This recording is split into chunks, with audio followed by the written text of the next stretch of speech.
ఎవరైనా మీ ముందు మిమ్మల్ని పొగిడితే అస్సలు వాళ్ళని నమ్మొద్దు. ఎందుకంటే మీ ముందు పొగిడేవాళ్ళు ఖచ్చితంగా మీ వెనకాల మిమ్మల్ని తిట్టుకుంటూనే ఉంటారు. మన ముందు తిట్టినా సరే, మన ముందు డేర్‌గా మాట్లాడే ఒక పర్సన్ ఉంటారు చూసారా? అలాంటి వాళ్ళని నమ్మినా తప్పు లేదు. ఎందుకంటే ఏదైనా మొహం మీదే మాట్లాడతారు. వాళ్ళకి మన మీద ఉన్న ఒపీనియన్ కూడా మొహం మీదే చెప్తారు. అలాంటి వాళ్ళని నమ్మొచ్చు. బట్ మన ముందు యాక్టింగ్ చేస్తూ మనల్ని పొగుడుతూ ఉంటారు చూసారా?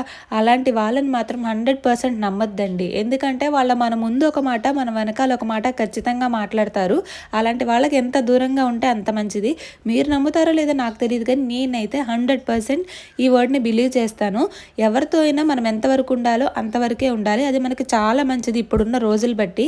ఎవరినైనా గుడ్డిగా నమ్మామనుకోండి, తర్వాత మనం చాలా బాధపడాల్సొస్తుంది. ఎందుకు వీళ్ళని నమ్మి మనం ఈరోజు బాధపడాలి అన్న ఆలోచన మనకప్పుడొస్తుంది. అంతా అయిపోయిన తర్వాత ఏముంటుంది చెప్పండి?